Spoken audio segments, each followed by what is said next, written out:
শুরুতে আমরা আল্লাহ রাব্বুল ইজ্জা ওয়াল জালালের দরবারে শুকরিয়া জানাই, যিনি আমাদেরকে 3 দিন ব্যাপী কনভেনশনের শেষ দিন পর্যন্ত সুস্থভাবে উপস্থিত হয়ে এই প্রোগ্রামকে সাফল্যমণ্ডিত করবার সুযোগ করে দিয়েছেন। আমরা পড়ছি আলহামদুলিল্লাহ। অন্তরের অন্তঃস্থল থেকে অর্গানাইজিং কমিটিকে শুভেচ্ছা জানাই এবং মিডিয়া, প্রেস, ভলান্টিয়ার্স যারা আপনারা এসেছেন সবাইকে আন্তরিক শুভেচ্ছা জানিয়ে শুরু করছি।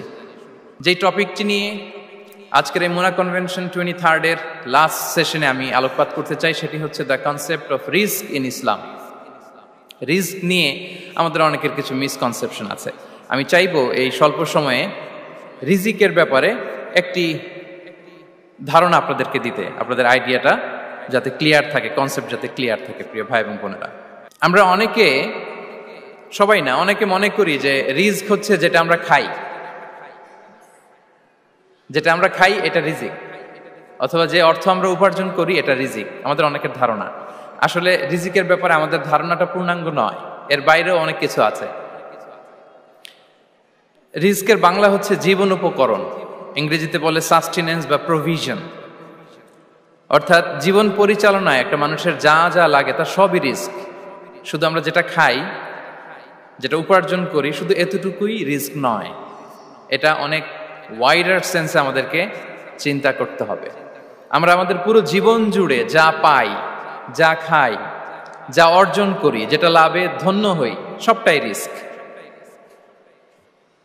আমরা অনেকে যে বুঝি যেটা আমরা খাই, যেটা উপার্জন করি এটা রিস্ক, এটা যে একেবারেই রিস্ক নয় সেটা নয়, তবে এটা আংশিক সত্য, এটাও রিস্ক।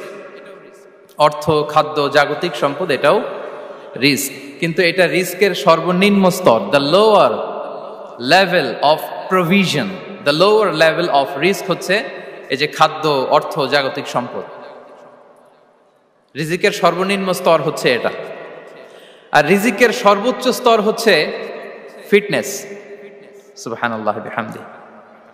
আমরা অনেকে এটাকে নেগলেক্ট করি, গুরুত্ব দেই না, কিন্তু এটাই রিজিকের সর্বোচ্চ স্তর, ফিটনেস। আপনি ফিট থাকা, অর্থাৎ ফিজিক্যাল অ্যান্ড মেন্টাল ফিটনেস, শারীরিক এবং মানসিক সুস্থতা, এটা রিজিকের সবচাইতে উচ্চতম স্তর। দ্য হায়ার স্টেজ অফ রিস্ক, প্রভিশন, সাস্টেনেন্স, ফিটনেস, সুস্বাস্থ্য, শারীরিক এবং মানসিক সুস্থতা। কারণ আমাদের স্বাস্থ্য যদি ভালো না থাকে, ফিজিক্যালি মেন্টালি যদি আমরা ফিট না হই, পৃথিবীর সব নেয়ামত আমার পায়ের সামনে হাজির করলেও আমি কিছুই উপভোগ করতে পারবো না। এজন্য এইটা সবচাইতে বড় রিস্ক। এবং রাসূলুল্লাহ সাল্লাল্লাহু আলাইহি ওয়াসাল্লাম তিনি বলেছেন যে নি'মাতান মাগবুনুন ফীহিমা কাসীরুম মিনান নাস, আস-সিহহাতু ওয়াল ফারাগ। দুটি নিয়ামত আছে যে দুটি নিয়ামতের ব্যাপারে মানুষ খুবই গাফেল, উদাসীন, গুরুত্ব দেয় না। তার মধ্যে একটা হচ্ছে আস-সিহহা, সুস্বাস্থ্য, আর একটা হচ্ছে আল ফারাগ, অবসর। আমরা যখন খুব ব্যস্ত হয়ে পড়ি, নাভিশ্বাস, সময় নাই, খুবই রাশিং, তখন বুঝি যে অবসরের কত দাম। আবার আমরা যখন ফিজিক্যালি উইক হয়ে পড়ি, অসুস্থ হয়ে যাই, তখন বুঝি সুস্বাস্থ্যের কত দাম। তো রিজিকের সর্বনিম্ন স্তর হচ্ছে, প্রিয় ভাই এবং বোনেরা, খাদ্য, টাকা পয়সা, জাগতিক সম্পদ, এগুলা। আর রিজিকের সর্বোচ্চ স্তর হচ্ছে fitness, physical and mental fitness. আর রিজিকের সর্বোত্তম স্তর হচ্ছে পুণ্যবান জীবন সঙ্গী এবং নেককার সন্তান, ফায়াস ওয়াইফ অ্যান্ড চিলড্রেন। সুবহানাল্লাহ বিহামদি। একটু খেয়াল করে দেখেন যে আমার লাইফ পার্টনার, আমার জীবন সঙ্গিনী, সে যদি আল্লাহওয়ালা হয়, সে যদি ভালো হয়, আর আমার সন্তানটা যদি আল্লাহওয়ালা হয়, আমার ঘরটাই তো জান্নাত, ঠিক কিনা? তো এটা হচ্ছে রিজিকের সর্বোত্তম স্তর। জীবন সঙ্গিনী সে যদি নেককার হয়, আল্লাহওয়ালা হয়, মুতিয়া কানিতা সে যদি হয়, আর আমার সন্তান, আমার চিলড্রেন, সেও যদি ফায়াস হয়, তাহলে আমার ঘরটাই হচ্ছে paradise, a piece of paradise in this দুনিয়া। সুবহানাল্লাহ। আমরা আম্মাজান খাদিজাতুল কুবরা আত-তাহিরা রাদিয়াল্লাহু তাআলা আনহা, ওনার কথা জানি যে বিষ্ণু ঈসা ইসলামের স্ত্রী আমাদের আম্মাজান রাসূলুল্লাহ সাল্লাল্লাহু আলাইহি ওয়াসাল্লামকে বড্ড ভালোবাসতেন, আগলে রাখতেন সবসময়, মেন্টালি সাপোর্ট দিতেন, ফিনান্সিয়ালিও সাপোর্ট দিতেন। বিষ্ণু ঈসা ইসলামকে আম্মাজান খাদিজা এতই ভালোবাসতেন, বিষ্ণু ঈসা ইসলাম বলতেন রুজিকতু হুব্বাহা, আমি খাদিজার ভালোবাসাকে রিজিক হিসেবে পেয়েছি। সুবহানাল্লাহ। রাসূল সাল্লাল্লাহু আলাইহি ওয়াসাল্লাম এই শব্দটা ইউজ করেছেন, রিজিক, রুজিকতু হুব্বাহা। এবং তিনি দোয়া করার সময় বলতেন, আল্লাহ কিয়ামতের সে বিভীষিকাময় দিনে যেদিন বন্ধু বন্ধুকে চিনবে না, স্বামী স্ত্রীকে চিনবে না, বাবা সন্তানকে চিনবে না, পীর সাহেব মুরিদকে চিনবে না, নেতা কর্মীকে চিনবে না, ভাই বোনকে চিনবে না, সেই কঠিন মুহূর্তে আল্লাহ আমি আমার খাদিজাকে যেন ভুলে না যাই। রুজিকতু হুব্বাহা, খাদিজার প্রতি ভালোবাসা আল্লাহ তাআলা আমার হৃদয়ে রিজিক হিসেবে দিয়েছে। তাহলে রিজিকের সর্বোত্তম স্তর হচ্ছে পুণ্যবান স্ত্রী, নেককার সন্তান। আর রিজিকের পরিপূর্ণ স্তর হচ্ছে মহান আল্লাহ তাআলার সন্তুষ্টি। রিজকের পরিপূর্ণ স্তর যেটা, সেটা হচ্ছে রিদাল্লাহ, আল্লাহ তাআলার সন্তুষ্টি। আমার আল্লাহ যদি আমার উপর সন্তুষ্ট হয়ে যায়, আমাদের আর কিছু লাগে? আর কিছু লাগবে? এটাই তো আমাদের এক্সপেকটেশন, এটাই তো আমাদের কামনা বাসনা, এটাই আমাদের ইচ্ছা যে আমার আল্লাহ আমার উপর সন্তুষ্ট হবেন। এটা হচ্ছে পরিপূর্ণ স্তর রিজিকের। এটা যে পায় তার আর কিছু লাগে না। এবং এটা মানুষ নিশ্চিত হতে পারে যখন সে দুনিয়ার জীবনকে শেষ করে আলামুল বারজাখের দিকে যেতে শুরু করে। তখন তাকে বলা হয়, ইয়া আইয়াতুহান নাফসুল মুতমাইন্নাহ ইরজিই ইলা রাব্বিকি রাদিয়াতাম মারদিয়াহ ফাদখুলি ফি ইবাদি ওয়াদখুলি জান্নাতি। হে প্রশান্ত আত্মা, হে প্রশান্ত আত্মা, প্রবেশ করো, তোমার রবের দিকে চলে এসো, সন্তুষ্ট চিত্তে সন্তোষ ভাজন হয়ে আমার কাছে এসো, আমার জান্নাতে প্রবেশ করো। সুবহানাল্লাহি ওয়া বিহামদি। এই দুনিয়া ছেড়ে যখন আমরা যাব, তখন যদি এই অ্যানাউন্সমেন্টটা আমার জন্য দেয়া হয়, আমার আর কিছু চাওয়ার পাওয়ার আছে? প্রিয় ভাই এবং বোনেরা বলেন, এই আল্লাহর সন্তুষ্টির ঘোষণা যদি আমি এই পৃথিবী থেকে বিদায় লগ্নে পেয়ে যাই, আমাদের আর কিছু চাওয়া পাওয়ার আছে? ইয়া আইয়াতুহান নাফসুল মুতমাইন্নাহ ইরজিই ইলা রাব্বিকি রাদিয়াতাম মারদিয়াহ। আমরা কিছুদিন আগে আমাদের সকলের প্রিয় আল্লামা দেলোয়ার হোসেন সাঈদী রাহিমাহুল্লাহ নওয়ারাল্লাহু মারকাদাহু ওয়া জাআলাল ফিরদাউসা মাসওয়াহু, ওনাকে আমরা হারিয়েছি। আমি যখন ওনার শোক বার্তা নিয়ে ফেসবুকে স্ট্যাটাস লিখি, কমেন্টে আমি এই আয়াতটা লিখেছিলাম। আমি খুঁজে পাচ্ছি না যে আমি কি দিয়ে এটার উপমা দিব, কি দিয়ে ওনার বিদায়ের উপমা আমি জানাবো। আমি খুঁজে পাচ্ছিলাম না কোনো আয়াত। তখন এই আয়াতটা লিখে আমি উপমা দিয়েছি। আল্লাহু আকবার। গোটা বিশ্বের মানুষ কেঁদেছে, গোটা বিশ্বের মানুষ গায়েবানা জানাজা পড়েছে, গোটা বিশ্বের মানুষ ওনাকে অশ্রুসিক্ত বিদায় দিয়েছে। From north to the south, from east to the west, the entire globe, মিন মাশারিকিল আরদি ইলা মাগারিবিহা, অশ্রুসিক্ত বিদায় তিনি পেয়েছেন। এটাই আল্লাহ তাআলার সন্তুষ্টির একটা জলজ্যান্ত নমুনা। জোরে বলেন ঠিক কিনা? এর চেয়ে জলজ্যান্ত নমুনা আমার জীবদ্দশা আমি দেখিনি। এত মানুষের কান্না, কাবার গিলাফ ধরে কান্না, এভাবে ভালোবাসা প্রকাশ করা, এভাবে তার প্রতি তার জন্য অশ্রুসিক্ত দোয়া করা, কান্না জড়িত দোয়া, এটাই প্রমাণ করে যে আল্লাহ তাআলা ওনার উপর সন্তুষ্ট হয়ে গিয়েছেন। ওনার আর কি চাই? আমাদের আল্লাহর আর কি চাই? আর কিছুর দরকার নাই, ঠিক কিনা? এ যে পরম সৌভাগ্য, এরকম বিদায় নিতে পারা এটা পরম সৌভাগ্য। আমরা আল্লাহর জন্য দোয়া করি, আল্লাহ তাআলা সারা জীবন তিনি যেমনি কোরআনের বার্তাকে গোটা বিশ্বব্যাপী পৌঁছিয়ে দিয়েছেন, তার কবরটাকে আল্লাহ তাআলা কোরআনের নূর দিয়ে আলোকিত করে দেখ। কোরআনকে আল্লাহ তাআলা তার কবরের সাথী বানাক। কোরআনকে আল্লাহ তাআলা তার কিয়ামতের দিন, in the day of judgement, তার পক্ষে শাহাদাতকারী হিসেবে কবুল করুন। সম্মানিত ভাই এবং বোনেরা, আল্লাহ তাআলার সন্তুষ্টি পরিপূর্ণ রিজিক। এটা হচ্ছে পরিপূর্ণ, দ্য কমপ্লিট রিস্ক। তাহলে আমরা যেটা ভাবি অর্থ, আমরা যেটা ভাবি সম্পদ, এটা রিজিকের সর্বনিম্ন স্তর। সর্বোচ্চ স্তর হচ্ছে fitness, physical and mental fitness. সর্বোত্তম স্তর হচ্ছে পুণ্যবান স্ত্রী, নেককার সন্তান। আর পরিপূর্ণ স্তর হচ্ছে আল্লাহ তাআলার সন্তুষ্টি। হাদিসে সবরকে বলা হয়েছে সবচেয়ে প্রশস্ত স্তর। আর সবর, পেশেন্স, ধৈর্য। রাসূলুল্লাহ সাল্লাল্লাহু আলাইহি ওয়াসাল্লাম বলেছেন, মা রুজিকা আবদুন খায়রান লাহু ওয়ালা আওসা মিনাস সবর। সবরের চেয়ে কোনো প্রশস্ত নেয়ামত, প্রশস্ত রিজিক আল্লাহ তাআলা কোনো বান্দাকে দেয়নি। ধৈর্য। আমাদের অনেকের ধৈর্য কম। আপনাদের কি অবস্থা? ধৈর্য আছে তো? হ্যাঁ, সবার ধৈর্য আছে না? আপনাদের দেখেই বোঝা যাচ্ছে মাশাআল্লাহ, খুব ধৈর্যের সাথে আপনারা একেবারে শেষ সময় পর্যন্ত আছেন। তো এই ধৈর্যের প্র্যাকটিসটা আমাদের করতে হবে। আমরা যেন অস্থির না হয়ে যাই, আমরা যেন আতঙ্কিত না হই, আমরা যেন প্রশান্ত থাকি, আমরা যেন ধৈর্যের প্র্যাকটিস করি। বিশেষ করে আমাদের সন্তানদের এটা শেখাতে হবে, কারণ ধৈর্য এটা এমন একটা গাছ যে গাছের সারা গায়ে কাটা কিন্তু এর ফলটা বড় মিষ্টি। ধৈর্য এমন একটা গাছ যে গাছের সারা গায়ে কাটা কিন্তু এর ফলটা বড় সুস্বাদু। তো সেই টেস্টি ফ্রুট যদি আপনি ট্রাই করতে চান, আপনাকে ধৈর্য ধারণ করতে হবে। তাহলে হাদিসের আলোকে আমরা জানলাম রিজিকের সবচাইতে প্রশস্ত স্তর হচ্ছে ধৈর্য। রিজিকের সবচাইতে কল্যাণকর স্তর হচ্ছে হিকমা। আল্লাহ তাআলা বলছেন ইউতিল হিকমাতা মান ইয়াশা ওয়া মান ইউতাল হিকমাতা ফাকাদ উতিয়া খায়রান কাসীরা। আল্লাহ যাকে চান তাকে এই হিকমা দেন, আর যাকে আল্লাহ তাআলা হিকমা দেন তাকে প্রভূত কল্যাণ দান করেন। হিকমা, প্রজ্ঞা, উইজডম, নলেজ আর কমন সেন্স দুইটা যখন একসাথে হয় এটা উইজডম হয়ে রিফ্লেক্ট করে। আই রিপিট, জ্ঞান এবং আকল, নলেজ আর কমন সেন্স দুইটা যখন একসাথে হয় ওটা হয়ে যায় উইজডম বা প্রজ্ঞা। কখন কোথায় বলতে হয়, কেমন ভাবে বলতে হয়, কি করে বলতে হয়, কখন কি করতে হয়, কতটুকু করতে হয়, কোথায় যে থামতে হয়, এটা জানার নাম হচ্ছে হিকমা। আর হিকমা হচ্ছে সবচাইতে কল্যাণকর রিস্ক। সম্মানিত শুধু এটা হচ্ছে আমার introductory discussion. The concept of রিস্কের ব্যাপারে এখন মোটামুটি আমাদের একটা আইডিয়া ক্লিয়ার হয়েছে না?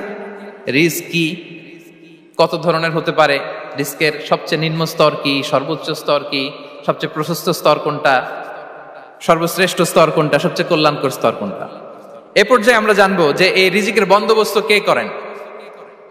কে করেন বলেন তো দেখি?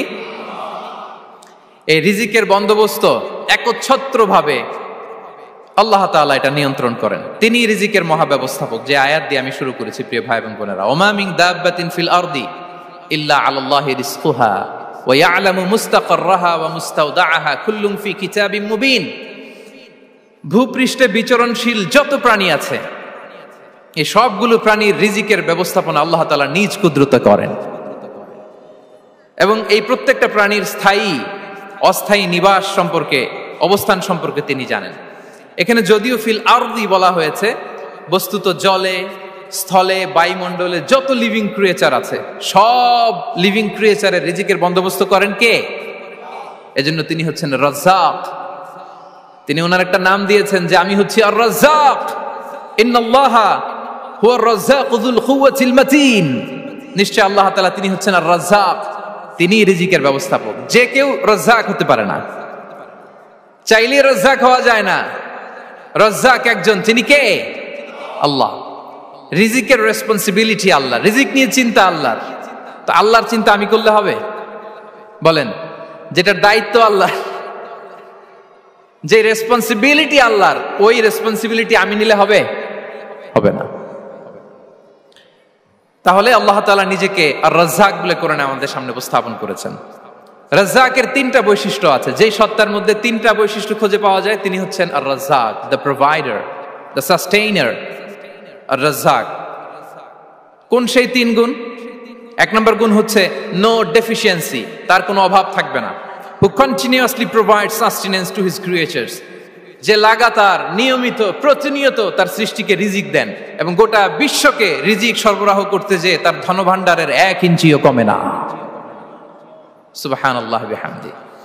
এই যে সাইয়েদনা আদম আলাইহিস সালাম থেকে শুরু করে আপ আনটিল নাও গোটা বিশ্বের সবগুলো মানুষকে, জিন জাতিকে, পক্ষীকুল, সাগরের অতল গহ্বরে দ্য ব্লু ওয়েল, নীল তিমিগুলোকে, বিশাল মাছগুলোকে, এই সব কিছুকে যে আল্লাহ তাআলা রিজিক সরবরাহ করছেন, আল্লাহর যে ধনভাণ্ডার একটু কমে আসার কথা না এতদিনে? কি বলেন? এত হাজার হাজার বছর রিজিক দেওয়ার পরেও তার ধনভাণ্ডার কমে নাই না। আল্লাহ বলে তোমাদের যার যা লাগবে, যার যা চাহিদা, যার যেটা দরকার সবও যদি দিয়ে দেয় আমি আল্লাহর ধনভাণ্ডারের 1 ইঞ্চিও কমবে না। আর Razzak যুল কুওয়াতিল মাতিন, the provider, the sustainer. তাহলে রাজ্জাক হতে হলে ওই সত্তার তিনটা গুণ লাগে। এক হচ্ছে নো ডেফিসিয়েন্সি, তার কোনো ঘাটতি থাকতে পারবে না। 2 নম্বর কোয়ালিটি হচ্ছে নেভার ফরগেটফুল, তিনি ভুলতে পারবেন না। Who never forget the needs of his creation, তার সৃষ্টির কোথায় কার কখন কোনটা লাগে এটা ভুলে গেলে চলবে না। ধরেন তিনি নর্থ আমেরিকাতে, এখানে কানাডায় যারা আছে, আমেরিকাতে যারা আছে, তাদেরকে রিস্ক দিচ্ছে। ওদিকে সাউথ আমেরিকাতে, ব্রাজিলে, আর্জেন্টিনার জঙ্গলে কিছু জনগোষ্ঠী রয়ে গেছে, এদের কথা আল্লাহ ভুলে গেছে। তারা বেঁচে থাকতে পারবে? আফ্রিকার জঙ্গলে যারা আছে তাদেরকেও যে রিজিক দিতে হবে, যখন যেটা লাগে সরবরাহ করতে হবে, এটা যদি আল্লাহ ভুলে যায় তোরা বাঁচবে? বলেন। তাহলে যিনি আর রাজ্জাক, তিনি হচ্ছেন নেভার ফরগেটফুল। কখনো তার সৃষ্টির কখন কি লাগে এটা কখনো তিনি ভুলতে পারবেন না। আল্লাহ তাআলা ভুলেন না, তিনি ভুলেন না, তিনি সব খেয়াল রাখেন। যখন যার যেটা যতটুকু দরকার তখন তাকে ততটুকু যিনি দেন তার নাম হচ্ছে রাজ্জাক। রাজ্জাক হতে গেলে যেই কোয়ালিটি লাগে তার 3 নম্বর কোয়ালিটি হচ্ছে কম্প্যাশনেট। কম্প্যাশনেট, দয়ালু, অনেক বেশি দয়ালু। এত বেশি দয়ালু যে তার বিরোধিতা করলেও তাকে রিজিক দেয়া থেকে তিনি বঞ্চিত করেন না। His disobedience affects the risk but not stop the risk. আপনি যদি আল্লাহর অবাধ্য হন, আপনার রিজিকের বারাকা হয়তো কমে যাবে, কিন্তু রিজিক বন্ধ হবে না। যে গোটা বিশ্বে যারা অবিশ্বাসী আছে, যারা নাস্তিক আছে, যারা আল্লাহদ্রোহী আছে, তারা কি খেয়ে পরে বেঁচে নাই?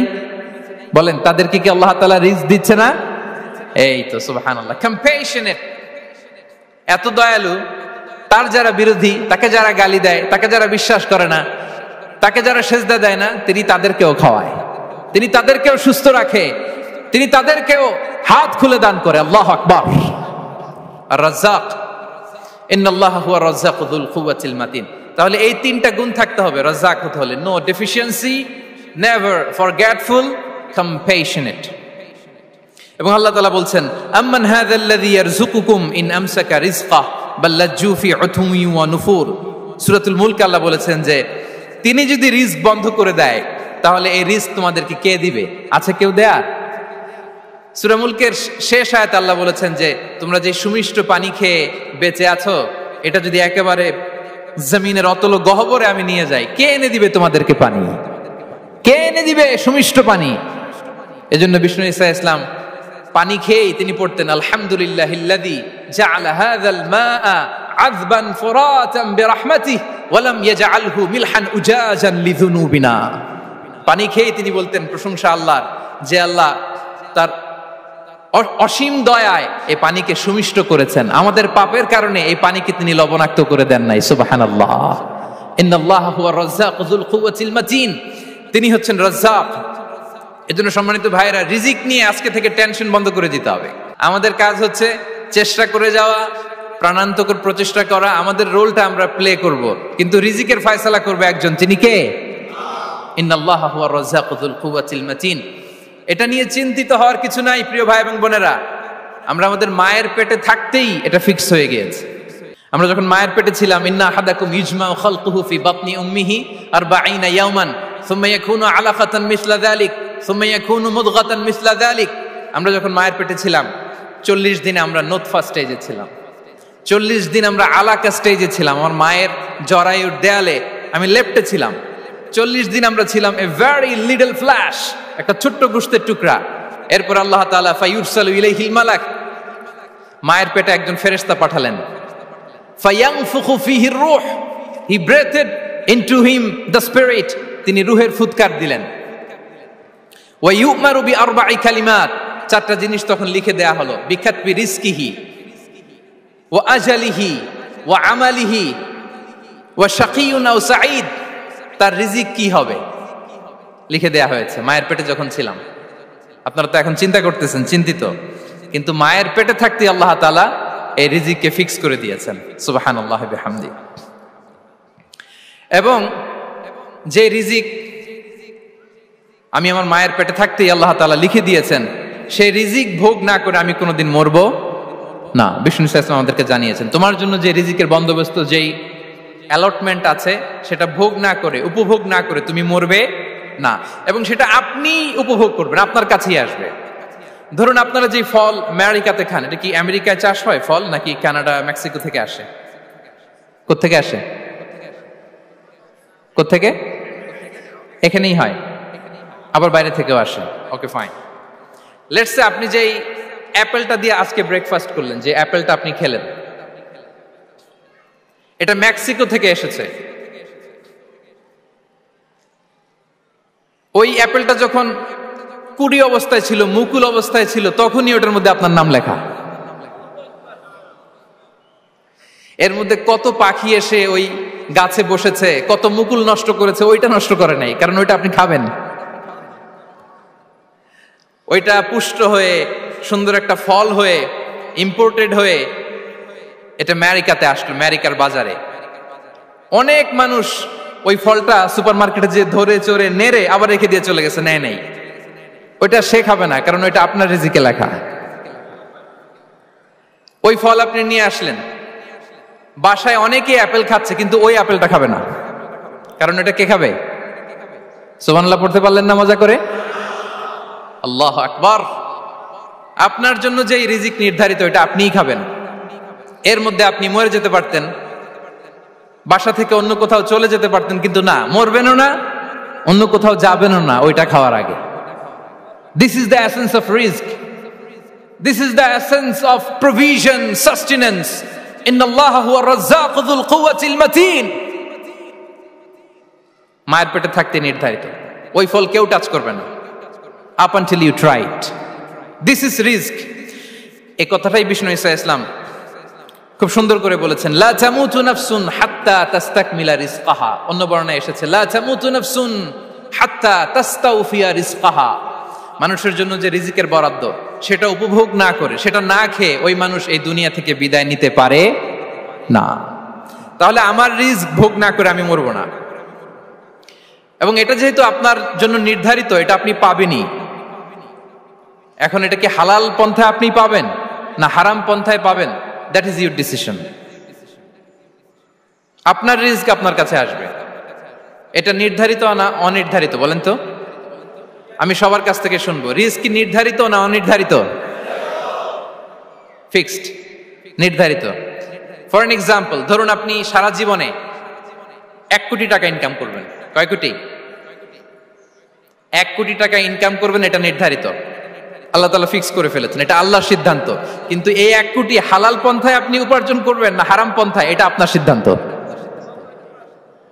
So now the decision is years.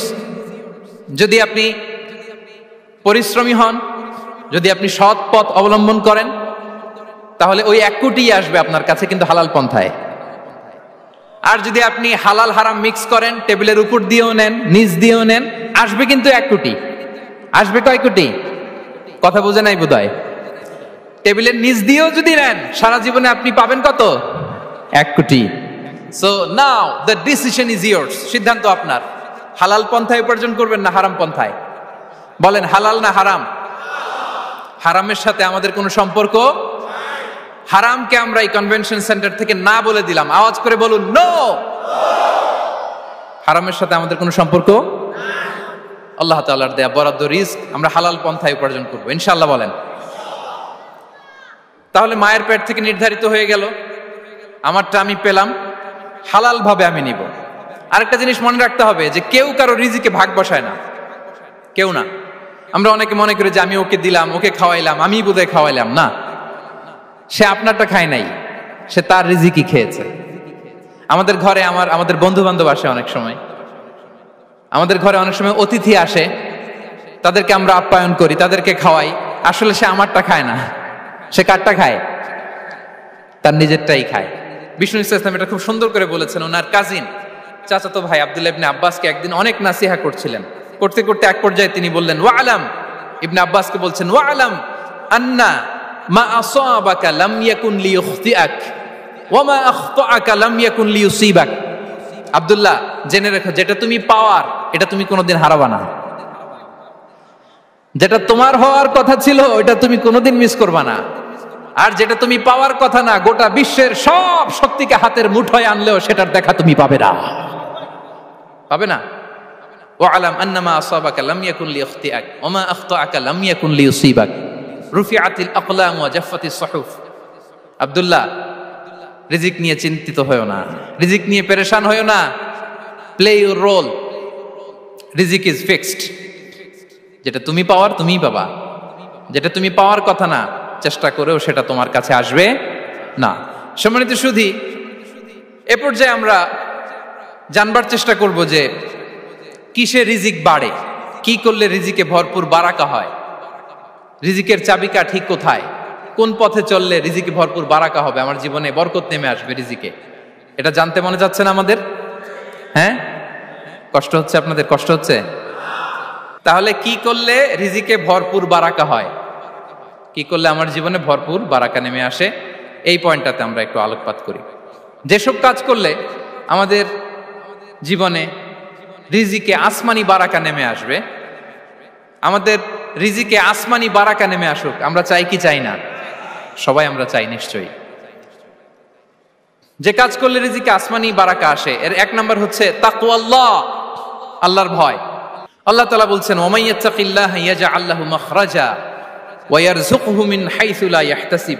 যে আল্লাহকে ভয় করে, যে আল্লাহ সচেতন, আল্লাহ তাকে মাখরাজ, মাখরাজ মানে কি জানেন? ওই যে এক্সিট লেখা না এদিকে, এই এক্সিটকে আরবিতে বলে মাখরাজ, মানে কোথাও আটকাবেন না, বের হওয়ার রাস্তা আছে, কোথাও আটকাবেন না, বের হওয়ার রাস্তা আল্লাহ তাআলা অ্যারেঞ্জ করে দিবেন। You will have the way out from crisis. ক্রাইসিসে পড়লে, সংকট মোমেন্টে আল্লাহ তাআলা ওখান থেকে এক্সিটের ব্যবস্থা আপনাকে করে দিবেন। ওয়া ইয়ারযুকহু মিন হাইসু লা ইয়াহতাসিব, এমন জায়গা থেকে আল্লাহ তাআলা রিজিকের ব্যবস্থা করবেন যে সে কল্পনাও করে নাই। এরকম অনেক সময় হয় না যে আমি ভাবিও নাই যে এখান থেকে আমার রিজিকের বন্দোবস্ত হতে পারে, কোত্থেকে যে রিজিক চলে আসলো, এরকম জীবনে মাঝে মাঝে হয় কি হয় না? ব্যবস্থা করেন কে? যারা আল্লাহ তাআলাকে ভয় করে, যারা আল্লাহ সচেতন, তাদেরকে আল্লাহ তাআলা স্পেশাল রিজিক দিয়ে ধন্য করেন। তাকওয়াল্লাহ। পুরো কোরআনের মূল শিক্ষা কি? পুরো ইসলামের এসেন্স কি, জিস্ট কি, সারাংশ কি যদি আমাকে জিজ্ঞেস করা হয়, আমি বলবো তাকওয়াল্লাহ, আল্লাহর ভয়, আল্লাহর সচেতনতা। আল্লাহ ইজ ওয়াচিং মি, আল্লাহ ইজ অবজার্ভিং মি। আল্লাহ তাআলা আমায় দেখছেন, আমি যাই করি না কেন, দরজা বন্ধ করে, জানালা বন্ধ করে, সব বন্ধ করেও যদি করি, পৃথিবীর সবার চোখ ফাঁকি দেয়া গেল, আল্লাহর চোখ ফাঁকি দেয়া যায়? পুলিশের চোখ ফাঁকি দেয়া যায়, সিকিউরিটির চোখ ফাঁকি দেওয়া যায়, আমার সাথের বন্ধুদের চোখ ফাঁকি দেয়া যায়, ফাঁকি দেয়া যায় না একটা মহান সত্তার চোখ। তিনি কে? এই যে সেন্সেশন, অনুভূতি, দিস ইজ তাকওয়া। এই অনুভূতিটার নামই হচ্ছে তাকওয়া, যে আমি যাই করি, যেভাবে করি, যখন করি, কেউ দেখে না, কিন্তু দেখে কে? কেউ যেটা দেখে না সেটা দেখে কে? দিস ইজ তাকওয়া। এই তাকওয়ার চর্চা যার মধ্যে আছে, তার রিজিকে বারাকা নেমে আসবে। আমরা যেন তাকওয়ার চর্চা করি, আমাদের ছেলে মেয়েদের যেন এটা শেখাই যে কেউ দেখে না বাবা, কিন্তু আল্লাহ দেখে।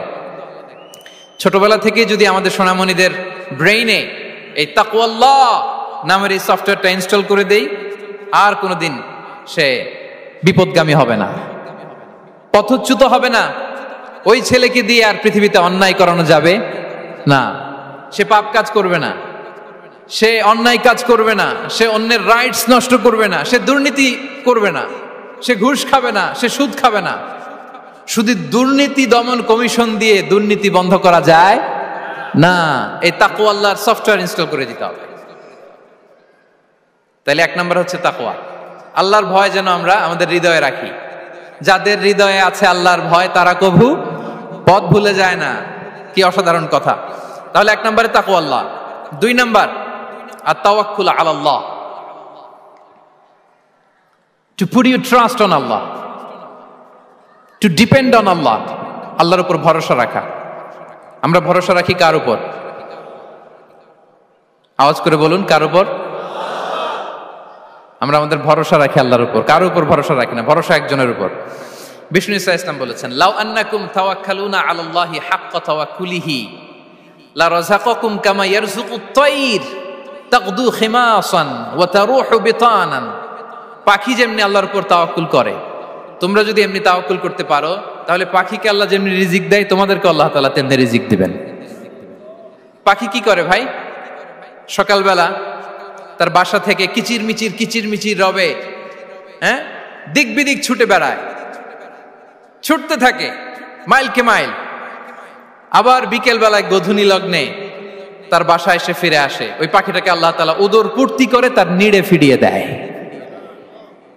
তাহলে ইসলামে পাখিকে তাওয়াক্কুলের মডেল হিসেবে উপস্থাপন করা হয়েছে। কাকে? পাখিকে। এবার খেয়াল করে দেখেন তো পাখি কি করে? সকালবেলা ঘরে বসে বসে তাওয়াক্কুল করে নাকি? কথা কি বুঝতেছেন? পাখি তার নিড়ে বসে হাত গুটিয়ে আল্লাহর উপর তাওয়াক্কুল করে, এরকম না? এই হাদিস থেকে কি বোঝা গেল? কিভাবে করে বলতে হবে, বলেন তো একজন সাহস করে কিভাবে করে? বের হয়ে যায়, রিজিকের সন্ধানে সে বের হয়ে যায়, দিক বিদিক ছুটে বেড়ায়, বিকেল বেলা ওদর ফুর্তি করে আল্লাহ তাআলা পাখিটাকে নেড়ে ফিরিয়ে দেয়। সো পাখিকে তাওয়াক্কুল হিসেবে, তাওয়াক্কুলের মডেল হিসেবে বিষ্ণু ইসা ইসলাম সেট করলেন এজন্য যে পাখি তার রোলটা প্লে করে, তারপরে সে রিজিক পায়।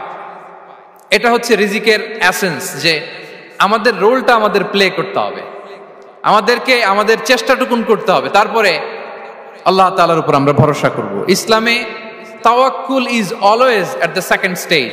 The first stage is your role, your effort, your precaution, তারপরে হচ্ছে তাওয়াক্কুল। তাহলে বলেন ইসলামে আগে তাওয়াক্কুল না পরে তাওয়াক্কুল? পরে।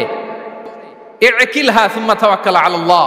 এক সাহাবী বলেন, ইয়া রাসূলুল্লাহ, আমার ওটের রশিটা গাছে বেঁধে তারপরে তাওয়াক্কুল করব না ছেড়ে দিয়ে তাওয়াক্কুল করব? বিষ্ণু ইসলাম বললেন, ইকিলহা সুম্মা তাওয়াক্কাল আলাল্লাহ। আগে গাছের মধ্যে রশি দিয়ে টাইট করে বাঁধো, তারপরে তাওয়াক্কুল করো। সুবহানাল্লাহি বিহামদি।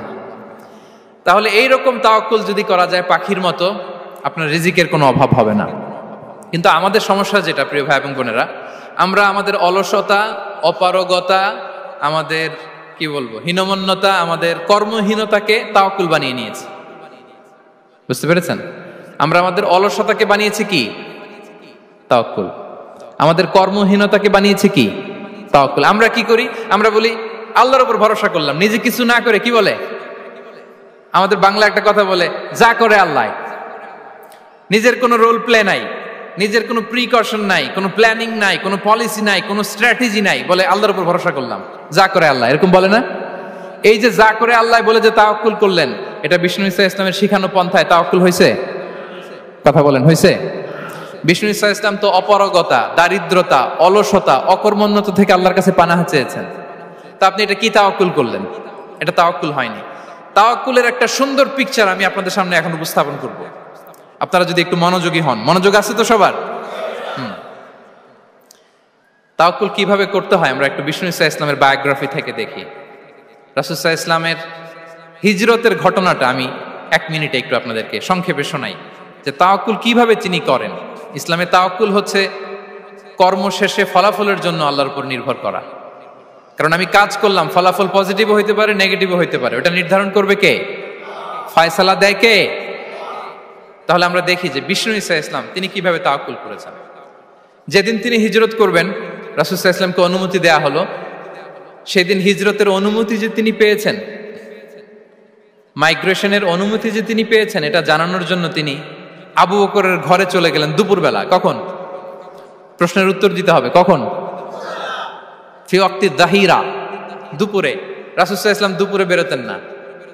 শুধু রাসূল সাল্লাল্লাহু আলাইহি ওয়াসাল্লামই না, আরবের লোকেরা দুপুরে বের হতো না, কারণ ওইটাকে বলা হতো ওয়াক্তুল কাইলুলা। আমরা পাওয়ার ন্যাপ নেই না, এই পাওয়ার ন্যাপের টাইম ছিল তখন। বাইরে প্রচন্ড রোদ, কেউ বেরোতো না, বিষ্ণু ইসা ইসলাম বেরোতেন না। দেখেন বিষ্ণু ইসা ইসলাম ওনার চিরাচরিত অভ্যাসকে, হ্যাবিটকে ব্রেক করে দুপুরে বেরোলেন। বিষ্ণু ইসা ইসলাম কখনো মাস্ক পরতেন না, মানে মুখ ঢেকে চলতেন না, সবসময় মুখ খোলা। ওই দিন তিনি মাস্ক পরে বেরোলেন। মুতাকান্নিআন, খারাজা মুতাকান্নিআন, মানে রুমাল দিয়ে মুখটাকে ঢেকে বেরোলেন। দুপুরবেলা বেরোলেন, মানুষের চোখের সামনে যেন তিনি না পড়েন। দুপুরে বেরোলেন, মুখ ঢেকে বেরোলেন। আবু বকর রাদিয়াল্লাহু তাআলা আনহুর ঘরে যেয়ে বললেন, উযিনা লি বিল খুরুজ। আবু বকর, অনুমতি দেয়া হয়েছে, ঘরে কারা কারা আছে একটা কথা বলবো, সবাইকে বের করে দাও। আখরিজ মান ফিল বাইত। আবু বকর বললেন, ইয়া রাসূলুল্লাহ, ঘরে তো আপনার ফ্যামিলি। আয়েশা রাদিয়াল্লাহু তাআলা আনহার সাথে ততদিনে বিয়ে হয়ে গিয়েছে, কিন্তু সংসার শুরু হয়নি। দে আর পার্ট অফ ইউর ফ্যামিলি, আপনার সংসার, আয়েশা, আসমা। তখন তিনি আশা ফিরে পেলেন, বলেন ঠিক আছে তাহলে শোনো, উযিনা লি বিল খুরুজ, অনুমতি দেয়া হয়েছে, আমি থাকবো সাথে? রাসূল সাল্লাল্লাহু আলাইহি ওয়াসাল্লাম বললেন, হ্যাঁ তুমি থাকবে। ওই দিন রাতে ওনারা বের হলেন। মক্কা থেকে মদিনা একদিকে, উনি বেরোলেন আরেক দিকে। ধরেন মক্কা থেকে মদিনার রাউট হচ্ছে এইদিকে, তা আমরা তো এদিকেই বেরোবো নাকি? কথা কি বুঝতেছেন? বিষ্ণু বেরোলেন কোন দিকে? এইদিকে, সুবহানাল্লাহ বললেন না? এজন্য আবেগ একটু কন্ট্রোল করতে হবে। আবেগ আর বিবেকের সমন্বয় লাগবে, প্রপার স্ট্র্যাটেজি লাগবে, ওয়েল প্ল্যানিং লাগবে, তাহলেই সেই নেতৃত্ব আবার মুসলিমদের হাতে আল্লাহ ফিরিয়ে দিবে। মক্কা থেকে মদিনা এদিকে, বিশ্বনবী বেরোলেন এদিকে, বের হয়ে চলে গেলেন গারে সাউরে, সেখানে তিনি থাকবেন। এগুলো হচ্ছে বিষ্ণু ইসলামের প্রিকশন। এবার দেখেন আবু বকরের প্রিকশন কি ছিল।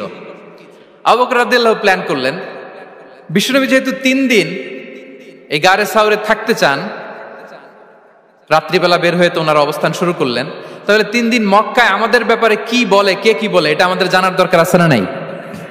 ওনার ছোট্ট ছেলে আব্দুল্লাহকে উনি অ্যাসাইন করলেন। Abdullah, now you have a very, খুবই গুরুত্বপূর্ণ একটা দায়িত্ব তোমাকে পালন করতে হবে। কি? তুমি সকালবেলা মক্কার বাজারে যে এই দোকানে যাবা, ওই দোকানে যাবা, ওই দোকানে যাবা, দেখবা যে মক্কার কুরাইশরা কে কি বলে, কারণ তারা তো আমাদেরকে খুঁজবে, তন্ন তন্ন করে খুঁজবে। তারা কে কি বলে এই তথ্যটা এসে আব্দুল্লাহ তুমি আমাদেরকে দিয়ে দিবে। সুবহানাল্লাহ। আবু বকর রাদিয়াল্লাহু তাআলা আনহুর ছোট্ট ছেলে আব্দুল্লাহ মক্কার বাজারে এখানে যায় ওখানে যায়, কে কি বলে সে সব শুনে আস্তে করে এসে মরুভূমি পার হয়ে গারে সাউরে যে আবু বকর রাদিয়াল্লাহু তাআলা আনহুর কাছে ইনফরমেশন সব দিয়ে দিচ্ছে। কিন্তু দেখেন, যেই মুহূর্তে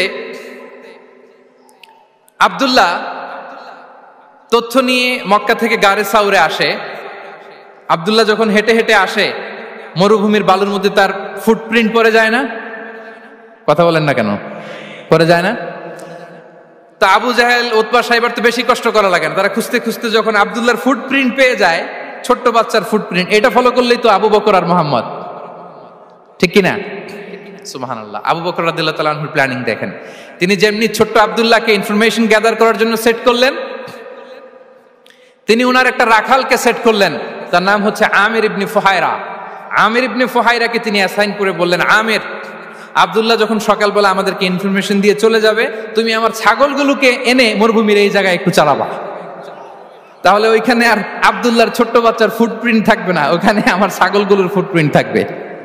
সুবহানাল্লাহ। এত আসতে বললে হবে? আল্লাহু আকবার, আল্লাহু আকবার, আল্লাহু আকবার। কি প্রিকশন নিয়েছেন ওনারা বিশ্বনবী সাল্লাল্লাহু আলাইহি ইসলামকে সেফটি দেওয়ার জন্য। আমির, আব্দুল্লাহ চলে যাবে, তোমার ডিউটি শুরু, আব্দুল্লাহর একটা ফুটপ্রিন্টও যেন না থাকে, ওখানে ছাগল চড়াবা। শুধু তাই নয়, আব্দুল্লাহ ইবনে উরাইকিত নামে একজন গাইড ভাড়া করল আবু বকর, যিনি মক্কা থেকে মদিনায় তাদেরকে নিয়ে যাবে, কিন্তু ক্যারাভান, কাফেলা যেই পথে চলে ওই পথে নয়, সাওয়াহিলি পথে, একটা আনইউজুয়াল আননোন রাউট ধরে ওনার মক্কা থেকে মদিনায় যাবে। নিয়ে যাচ্ছে নিয়ে যাচ্ছে, সর্বশেষে সে যখন দেখাই দিল যে এখান থেকে সোজা চলে গেলে আপনারা মদিনায় চলে যাবেন, বিদায়। আল্লাহ রাসূল সাল্লাল্লাহু আলাইহি ওয়াসাল্লাম কোয়াইট এন্ড কাম, আবু বকর রাদিয়াল্লাহু তাআলা আনহু ব্যাক এন্ড ফোর্থ করছেন, সামনে যাচ্ছেন পেছনে যাচ্ছেন, কি না কি হয়, কি না কি হয়, কিন্তু বিষ্ণু সাল্লাল্লাহু আলাইহি ওয়াসাল্লাম একেবারে শান্ত, কারণ বিষ্ণু সাল্লাল্লাহু আলাইহি ওয়াসাল্লামের হাতে যা করার ছিল তিনি সব করে ফেলেছেন, সর্বোচ্চ প্রিকশন নিয়েছেন। Now he is putting his trust on আল্লাহ, now he is in the state of his তাওয়াক্কুল। বিষ্ণু সাল্লাল্লাহু আলাইহি ওয়াসাল্লাম এখন তাওয়াক্কুল করতেছেন, বিষ্ণু সাল্লাল্লাহু আলাইহি ওয়াসাল্লাম তখন তাওয়াক্কুলের মোমেন্টে আছেন। আপনি এবার এই হিজরতের ঘটনাকে অ্যানালাইসিস করেন, আবু বকর রাদিয়াল্লাহু তাআলা আনহু তিনি কতটা প্রিকশন নিলেন, বিশ্বনবী সাল্লাল্লাহু আলাইহি ওয়াসাল্লাম কতটা প্রিকশন নিলেন। আমরা টিপিক্যাল বাঙালি মুসলমান যদি নবী হইতাম, আমরা কি করতাম? আমরা বলতাম, আমি নবী, আমার কাছে ওহী আসে, আমি রাত্রিবেলা লুকিয়ে লুকিয়ে গারে সাউরে যাব কেন, আমি দিনের বেলায় ঢং ঢং করে আবু জাহেলের নাকের সামনে দিয়ে যাব, দেখি আল্লাহর শক্তি বেশি না আবু জাহেলের শক্তি বেশি। এরকম সস্তা বলে আওড়াতাম না আমরা, আমি নবী,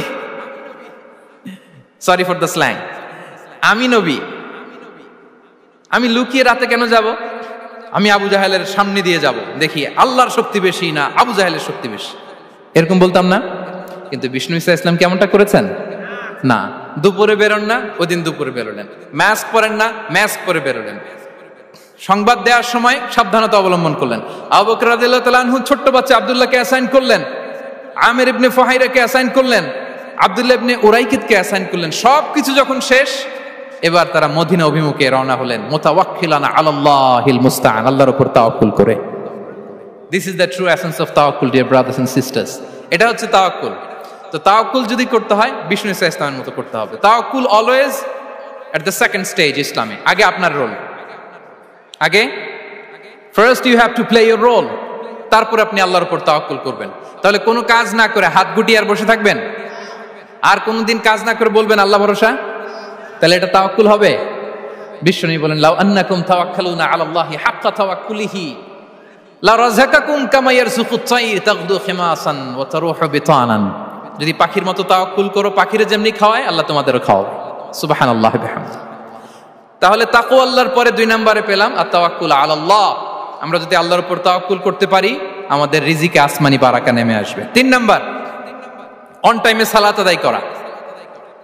যারা অন টাইমে সালাত আদায় করে, সালাত কায়েম করে, তাদের রিজিকের কোনো টেনশন নাই। বিশ্বাস হয় নাকি একটু সন্দেহ লাগে?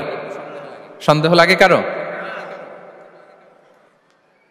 যারা অন টাইমে সালাত আদায় করে তাদের কখনো রিজিকের কোনো ঘাটতি হবে না। আল্লাহ তাআলা বলছেন, ওয়া'মুর আহলাকা বিস-সালাতি ওয়াসতাবির আলাইহা লা নাসআলুকা রিজকা নাহনু নারযুকুক ওয়াল আকিবাতু লিত-তাকওয়া। নবী হে, আপনি আপনার ফ্যামিলি মেম্বারসদেরকে সালাতের ব্যাপারে আদেশ করুন, আপনি নিজেও সালাত আদায়ে অবিচল থাকুন। আমি তো আপনার কাছে রিজিক চাই নাই, আমি আল্লাহ রিজিক দেই, আমি তো রাজ্জাক। তার মানে সালাত যে আদায় করে তার রিজিকের কোনো টেনশন আর থাকে না। 3 নম্বরে গেল সালাত। 4 নম্বরে হচ্ছে ইস্তিগফার। বেশি বেশি ইস্তিগফার পড়া। কি পড়া? বেশি বেশি কি পড়া? ইস্তিগফার পড়া। আস্তাগফিরুল্লাহ, আস্তাগফিরুল্লাহ, আস্তাগফিরুল্লাহ। হাঁটছি, চলছি, ড্রাইভিং করছি, বাস স্টেশনে অপেক্ষা করছি, ফিলিং স্টেশনে ফুয়েল নিচ্ছি, পড়বো আস্তাগফিরুল্লাহ। কি পড়বো? আস্তাগফিরুল্লাহ। যারা সব সময় আস্তাগফিরুল্লাহ পড়ে তাদের রিজিকের কোনো টেনশন হয় না, রিজিক নিয়ে তাদের আর কোনো চিন্তা থাকে না। আল্লাহ নবী নূহ আলাইহিস সালাম, যিনি ওনার জাতিগোষ্ঠীকে বলেছিলেন, ফাকুলতু আস্তাগফিরু রাব্বাকুম ইন্নাহু কানা গাফফারা, তোমরা বেশি বেশি ইস্তিগফার পড়ো, তিনি ক্ষমাশীল। ইস্তিগফার পড়লে কি হবে? ইউরসিলিস সামা আলাইকুম মিদরারা, রহমতের বৃষ্টি বর্ষণ হবে, তোমাদের জমিগুলো উর্বর হবে। ওয়া ইউমদিদুকুম বিআমওয়ালি ওয়া বানিন, আল্লাহ তাআলা তোমাদেরকে সম্পদে বারাকা দিবেন, সন্তানে বারাকা দিবেন। ওয়া ইয়াজআল লাকুম জান্নাতিন ওয়া ইয়াজআল লাকুম আনহারা, তোমাদের ফসল ক্ষেতগুলো সবুজ শ্যামল হয়ে ভরপুর হবে, তোমাদের রিজিকে বারাকা নেমে আসবে। তাহলে আমরা যেন বেশি বেশি ইস্তিগফার করি। বিষ্ণু ঈসা ইসলাম বলেছেন, মান লাযামাল ইস্তিগফার জাআলাল্লাহু লাকুম মিন কুল্লি দিকিন মাখরাজা ওয়া মিন কুল্লি হাম্মিন ফারাজা ওয়া ইয়ারযুকহু মিন হাইসু লা ইয়াহতাসিব। যে সব সময় ইস্তিগফার পড়ে তার কোনো টেনশন থাকে না, তার জীবনে দুশ্চিন্তা আসে না, আর এমন জায়গা থেকে আল্লাহ রিজিকের বন্দোবস্ত করে যেটা সে কল্পনাও করে নাই। সুবহানাল্লাহ বিহামদিহি। আমরা যেন বেশি বেশি ইস্তিগফার করি। আস্তাগফিরুল্লাহ, এটা হচ্ছে ভেরি শর্ট ফর্ম অফ ইস্তিগফার। অথবা পড়তে পারেন আস্তাগফিরুল্লাহ আল্লাযী লা ইলাহা ইল্লা হুয়াল হাইয়ুল কাইয়্যুম ওয়া আতুবু ইলাইহি। সাইয়্যিদুল ইস্তিগফার মুখস্থ আছে না আমাদের? এটা যেন বেশি বেশি পড়ি। ইয়াকিনের সাথে যে সাইয়্যিদুল ইস্তিগফার পড়বে, যেই দিন পড়বে ওই দিন যদি মৃত্যু হয় সে জান্নাতি। কোন রাতে মুকিনান বিহি, ইয়াকিনের সাথে যদি সাইয়্যিদুল ইস্তিগফারকে রিসাইট করে, ওই রাতে যদি সে মৃত্যুবরণ করে, বিষ্ণু বলেন সে জান্নাতি। তাহলে প্রিয় ভাই এবং বোনেরা, আমরা যেন ইস্তিগফার করি। তারপরে কয়টা গেল? 1 2 3 4 5 নম্বরে হচ্ছে সিলাতুর রাহিম, আত্মীয়তার বন্ধনকে মজবুত করা। যারা আত্মীয়তার সম্পর্ককে মজবুত করে তাদের জীবনে রিজিকের কোনো টেনশন নাই, রিজিকে ভরপুর বারাকা নেমে আসে। রাসূল সাল্লাল্লাহু আলাইহি ওয়াসাল্লাম বলেন, মান সাররাহু আইয়ুবসাতা লাহু ফি রিজকিহি ওয়া ইউনসা লাহু ফি আসারিহি ফালিয়াসিল রাহিমা। যে চায় তার রিজিকে বরকত হোক, যে চায় তার হায়াতে বরকত হোক, সেজন্য আত্মীয়তার বন্ধনকে মজবুত রাখে। আমরা যেন আমাদের আত্মীয়তার সম্পর্ককে বজায় রাখি। এটা আল্লাহর আরশে লেগে থাকে আর বলে যে আমাকে মিলায় আল্লাহ তারে মিলায়, যে আমাকে ছিন্ন করে আল্লাহ তাআলা তার সাথে সম্পর্ক ছিন্ন করে। বিষ্ণু বলেন, লা ইয়াদখুলুল জান্নাতা খাতি', আত্মীয়তার সম্পর্ক যে ছিন্ন করেছে সে কশিনকালেও আল্লাহর জান্নাতে প্রবেশ করার এন্ট্রি পাবে না। আমরা যেন আত্মীয়তার সম্পর্ক বজায় রাখি। 6 নাম্বার, কাসরাতুস সাদাকা, দান করলে রিজিকে বারাকা আসে। আল্লাহ তাআলা বলেন, ওয়ামা আনফাকতুম মিন শাইইন ফাহুয়া ইউখলিফুহু ওয়া হুয়া খায়রুর রাযিকিন। যে দান করে, দান করলে যে ঘাটতি হয় আল্লাহ তাআলা এই ঘাটতিটাকে রিপ্লেস করে দেয়, রিপ্লেস করে দেয়। বিষ্ণু ঈসা ইসলাম বলেছেন, মা নাকাসা মালু আবদিন মিন সাদাকা, চ্যারিটি করলে, দান করলে আল্লাহ তার সম্পদ কখনো কমায় না। প্রতিদিন সকালবেলা দুজন ফেরেশতা নেমে বলতে থাকে, আল্লাহুম্মা আ'তি মুনফিকান খালাফা, আল্লাহুম্মা আ'তি মুমসিকান চালাফা।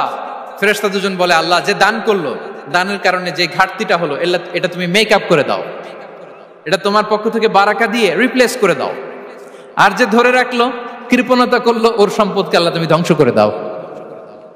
ওয়াল ইয়াযু বিল্লাহ। আমরা যেন দান করি। এরপরে বিষ্ণু ঈসা ইসলাম বলেছেন, বেশি বেশি হজ উমরা করলে, বেশি বেশি যদি কারো সাধ্য থাকে, ফিনান্সিয়াল ক্যাপাসিটি থাকে, বেশি বেশি হজ উমরা করলে তার রিজিকে বারাকা নেমে আসে। সব শেষে হচ্ছে দোয়া করা, রিজিক বৃদ্ধির কি করা? দোয়া করা। বিষ্ণু ঈসা ইসলাম নিজেও দোয়া করতেন।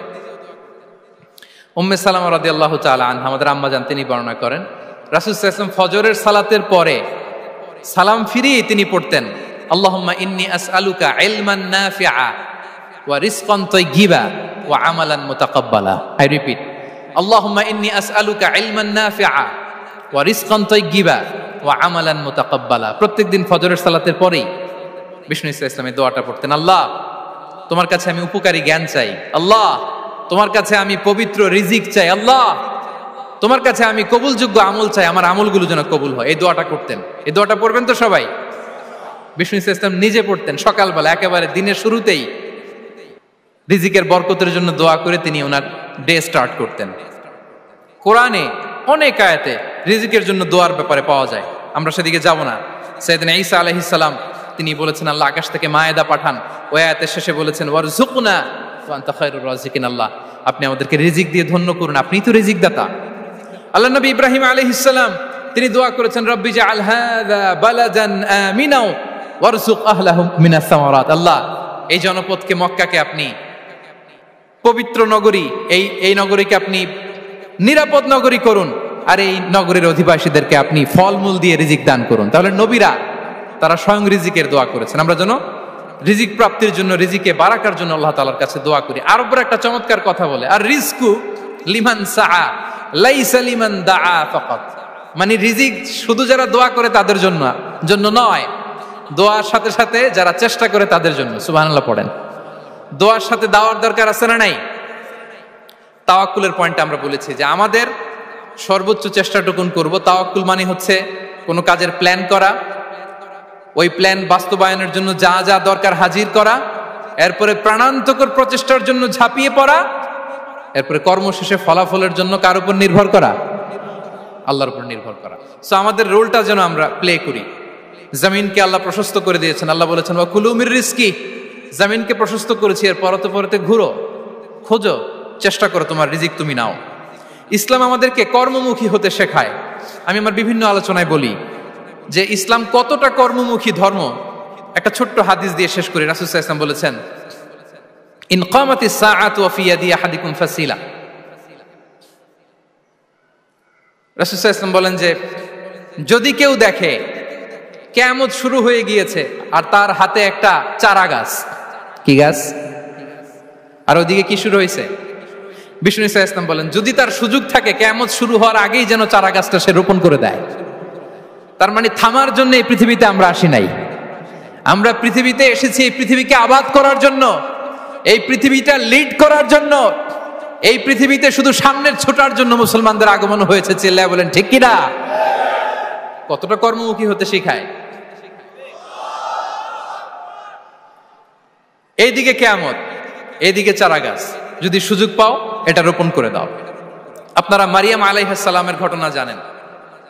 তার গর্ভে আল্লাহ তাআলা স্বামী ছাড়া সন্তান দিয়েছিলেন। ঈসা আলাইহিস সালাম ভূমিষ্ঠ হলেন। পাশ দিয়ে বয়ে যাচ্ছে স্রোতস্বিনী ঝর্ণাধারা, আর এদিকে খেজুর গাছ। একটা খেজুর গাছের পাশে হেলান দিয়ে তিনি ক্লান্ত, শ্রান্ত, পরিশ্রান্ত মারিয়াম আলাইহিস সালাম, এবং প্রচন্ড ক্ষুধার্ত। কোত্থেকে খাবার পাবেন? আল্লাহ তাআলা বললেন ওয়া হুজ্জি ইলাইকি বিজিযইন নাখলাতি তুসাকিত আলাইকি রুতাবান জানিয়া। মারিয়াম একটু কষ্ট করো, এই যে তোমার পাশে খেজুর গাছ, খেজুর গাছের ডাল ধরে টান দাও, দেখবে সুমিষ্ট খেজুর টপ টপ করে নিচে পড়বে। আচ্ছা, আল্লাহ তাআলা চাইলে এমনি অটোমেটিক্যালি খেজুরগুলো নিচে ফেলতে পারতেন না? আওয়াজ করে বলেন পারতেন কিনা? না, এটা সুন্নাতুল্লাহ ফিল আরদের বিরোধী। আল্লাহ তাআলা চেয়েছেন মারিয়াম একটু করুক, এরপর বাকিটা আমি করি। সুবহানাল্লাহ বলবেন না? ওয়াহুজ্জি, মারিয়াম এতটুকু করো, ওয়াহুজ্জি, খেজুর গাছের ডাল ধরে একটু টান দাও, তুসাকিত আলাইকি রুতাবান জানিয়া, টসটসে খেজুর পড়বে। তাহলে ইসলাম আমাদেরকে কর্মমুখী হতে শেখায়। মুসা আলাইহিস সালাম লোহিত সাগরের সামনে চাইলে আল্লাহ তাআলা রাস্তা বানিয়ে দিতে পারতেন। আল্লাহ কি বললেন? হ্যাঁ, ওই আঘাতটা আমাদের করতে হবে, আঘাত আমাদেরকে করতে হবে, ওই শ্রম আমাদেরকে দিতে হবে, তারপরে আল্লাহ তাআলার সাহায্য আমাদের জন্য বরাদ্দ থাকবে, ঠিক কিনা? সম্মানিত ভাইয়েরা, এটাই হচ্ছে সুন্নাতুল্লাহি ফিল আরদ, এটাই জামিনে আল্লাহর সিস্টেম, এটাই the law of nature in this universe. এখানে আমাকে প্রচেষ্টা করতে হবে, আমার রোল প্লে করতে হবে, তারপরে আমার রিজিক আমার কাছে আসবে। তাই আমরা যেন কায়মনোবাক্যে রিজিকের বারাকার জন্য আল্লাহ তাআলার কাছে দোয়া করার পাশাপাশি আমাদের রোলটা যেন আমরা প্লে করি, আমাদের রোলটা যেন আমরা প্লে করি, তাহলে আমাদের রিজিকে বারাকা নেমে আসবে। কারণ তিনি যখন বারাকা দিবে ওইটা নিয়ে কুলানো যাবে না, এটা বিশ্বাস হয়? বিশ্বাস হয়? ওয়াল্লাহু ইয়ারযুকু মান ইয়াশা বিগাইরি হিসাব। তিনি যখন দেয় এমন দেয় ওটা আপনি নিয়ে কুলাতে পারবেন না। তো সেই রিজিকের উপযুক্ত যেন আমরা হই, আমরা যেন দোয়ার পাশাপাশি আমাদের প্রচেষ্টা অব্যাহত রাখি, আমাদের প্রিকশন অব্যাহত রাখি, আমাদের কর্মচঞ্চল অ্যাটেম্পটগুলো অব্যাহত রাখি, তাহলে আল্লাহ তাআলা আমাদেরকে রিজিক দিয়ে, ভরপুর রিজিক দিয়ে আমাদেরকে তিনি ধন্য করবেন। হাদা মা ইনদি ওয়াল ইলমু ইনদাল্লাহ আলাইহি তাওয়াক্কালতু ওয়া ইলাইহি উনীব। ওয়াসসালামু আলাইকুম ওয়া রাহমাতুল্লাহি তাআলা ওয়া বারাকাতুহু।